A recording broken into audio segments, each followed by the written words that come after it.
और शहबाज शरीफ साहब की मनी लॉन्ड्रिंग का एक और स्कैंडल सामने आया और शहबाज शरीफ साहब ने ज़लज़ला मुतासिरीन की इमदाद में लाखों पाउंड्स की खुरबुर्द की। इस पर DFID का भी एक मौक़िफ़ सामने आया, उनकी जानिब से बयान दिया गया, जिस पर बरतानवी सहाफ़ी डेविड रोज की जानिब से ट्विटर पर भी मौक़िफ़ दिया गया। फिर उसके बाद हमने भी उनसे राब्ता किया और राब्ता करके हमने उनसे जानने की कोशिश की है कि किस तरह से वो अपनी खबर पर कायम है और जो हक़ाइक़ हैं वो किस तरह से पेश करना चाहते हैं। उन्होंने क्या कहा, आपको सुनवाते हैं। Ago, the spokesperson for PMLN, Miss Meriem Ourengzib was, talking on the media, and she has denied the allegations, and she was referring to the UK aid authority, which says that they have rebutted your response, and they have been saying that there hasn't been any ill practice going on, according to them. Well, if you actually look at the article, and if you look at what DFID has said, they have not really rebutted anything. They've merely repeated the statement that they made, which I reproduced in full in the article. Every word of that statement is in the article. They've made a claim that I provided no evidence. Well, I have provided evidence.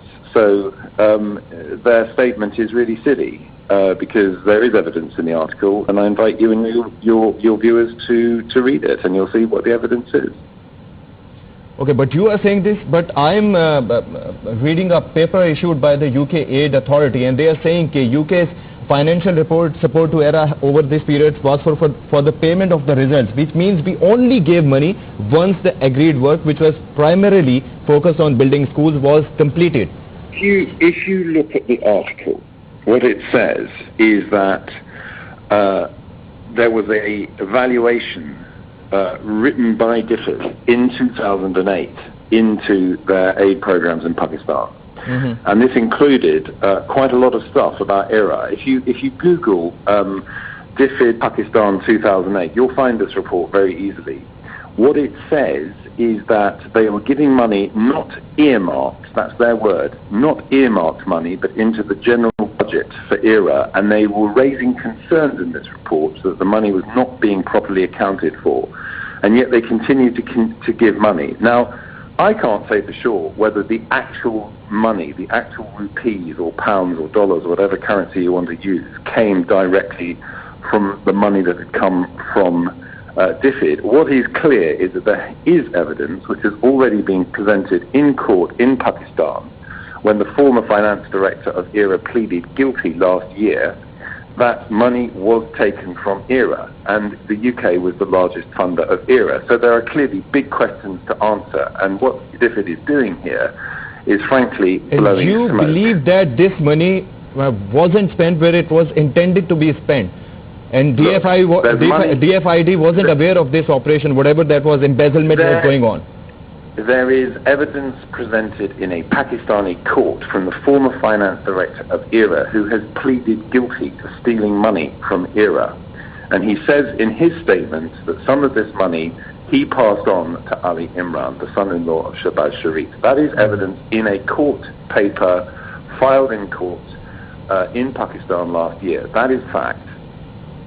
Okay, so now the PMLN says that this was the story which was a planted story according to them, and they are saying this was only issued and this was only printed because Pakistan Tehreek-e-Insaf is trying to malign their political stance in public eye. So do you have any proofs substantiating and evidence regarding this story? You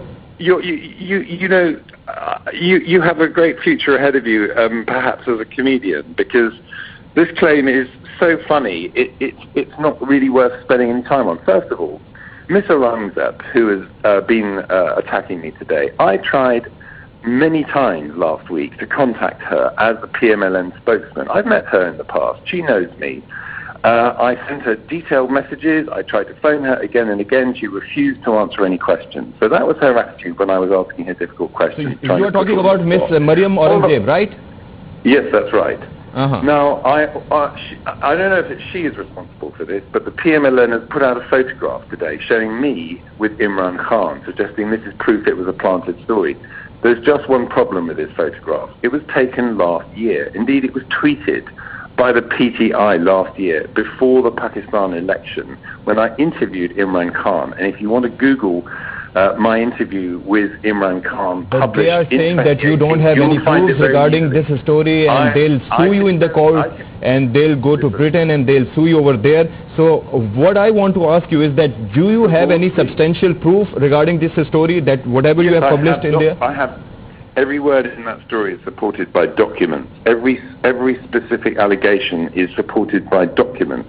So you have these documents with you, right? I certainly do. Okay. So now tell me, they were alleging that you had interviewed Imran Khan Saab and recently, and they have feeded you this story, and you have used Mr. Shehbaz Akbar's name in your story as well. So they believe that you have planted this story with the help of Pakistan Tehreek-e-Insaf and their associates. Excuse me, can you tell me why would I take a planted story from the PTI or from Imran Khan? What a strange question.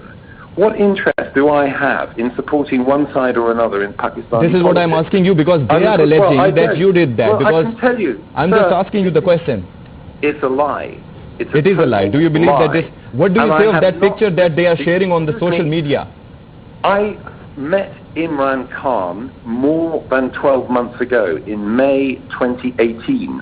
I have had no contact with Imran Khan since that day. And this was before elections? Before the general elections in Pakistan, right? Exactly. So now what are you going to do next? Because you have done quite a few stories about Mr. Nawaz Sharif and the alleged corruption practices of PMLN. What are you going to do next about this? I've done 2 stories. I don't know what I'm going to do next. I shall wait to see what evidence I discover, what I find out that's interesting that I might write to my readers. What I'm actually going to do next is go on holiday. So tell me one thing, because PMLN are categorically saying that they'll go to sue you and they'll go to a court against you, but as far as I remember, last year you did a story for their property of worth around 32 million pounds, and they were saying they'll sue you again. So did they sue you back then? Nope. They did not? No, they did not. Did they send you any legal notice related to that story? They didn't send a letter. They didn't send an email. They did nothing. They didn't even try to contact you, and when you tried to contact Miss Meriem Aurangzeb, she did not want to respond. She responded to me last year. I met her in Islamabad. This year, she refused to respond to any of my texts. I tried to phone her. The call was terminated. She would not talk to me. Because as a fair journalist, you wanted to have both sides' opinion, and you tried to contact Miss Meriem Aurangzeb, but she did not want to have any conversation with you regarding this matter, right? That is exactly right. I sent her a detailed message on WhatsApp. I did speak to Suleiman, the son of Shehbaz Sharif. So now tell me this thing, this story that has been posted by DFID media team, and they say that UK aid rebuts mail on a Sunday story on support for earthquake victims. So what are you going to do about this? Are you going to contact them? Are you going to clarify your position regarding this story? Well, I put out a tweet today which does clarify my position. I think that their statement is silly. I think it's misleading and inaccurate, but that's their business. Okay. Thank you so much, Mr. David Rose, for talking to us. तो David Rose साहब की ये गुफ्तगू थी, और वो ये कहते हैं कि इस स्टोरी से पहले उन्होंने मरियम औरंगजेब साहबा से रब्ता करने की कोशिश की, लेकिन उनकी जानिब से इस स्टोरी के मामले पर उनसे बात नहीं की गई। साथ ही हमने उनसे पूछा कि क्या आपके पास इस स्टोरी के साथ इसको सपोर्ट करने के लिए डॉक्यूमेंट्स मौजूद हैं। उन्होंने कहा उनके पास डॉक्यूमेंट्स मौजूद हैं जो इस स्टोरी को सपोर्ट करते हैं। साथ ही उन्होंने यूके एड अथॉरिटी की जानिब से जो क्लेम किया गया था DFID की जानिब से कि पैसे सही खर्च हुए, उन्होंने कहा उस हवाले से वो ट्वीट कर चुके हैं। लीगल बैटल के हवाले से उन्होंने कहा कि वो लास्ट स्टोरी जो नवाज शरीफ साहब की एक एलिजेड प्रॉपर्टी थी 32 मिलियन पाउंड्स की, उस हवाले से उन्होंने कहा कि उस पर भी नून लीग की जानिब से उनसे कोई राब्ता नहीं किया गया, ना ही कोई उन्हें लीगल नोटिस सर्व किया गया। जो तस्वीर शायद की गई है सोशल मीडिया पर गर्दिश कर रही है इमरान खान साहब से मुलाकात से मुताल्लिक, उस पर भी वो ये कह रहे हैं कि वो अब इस हवाले से बता रहे हैं कि वो इलेक्शन 2018 से पहले की तस्वीर है जो कि इस वक्त सोशल मीडिया पर गर्दिश कर रही है। ساتھ ہی ڈیوڈ روز نے اپنی گفتگو میں یہ بھی کہا کہ جو پچھلی سٹوری تھی اس پر نہ ہی مجھے کسی طرح کا کوئی کورٹ کے طور پہ قانونی چارہ جوئی کی گئی، بلکہ ایک ای میل یا کسی بھی قسم کا کوئی مجھے اس طرح کا میرے خلاف کچھ نہیں کیا گیا، کوئی ڈاکیومنٹس میرے خلاف لے کر نہیں آئے ہیں۔ تو اس سٹوری پہ مریم اورنگزیب نے آج پریس کانفرنس میں کہا کہ وہ اس سٹوری کے خلاف اور اس رائٹر کے خلاف برطانیہ میں جا کے سو کریں گے۔ تو دیکھنا یہ ہے کہ اب ڈیوڈ روز جو کہہ رہے ہیں ان کے پاس سبسٹینشیل پروف ہیں، وہ مزید اس پہ کیا کرتے ہیں۔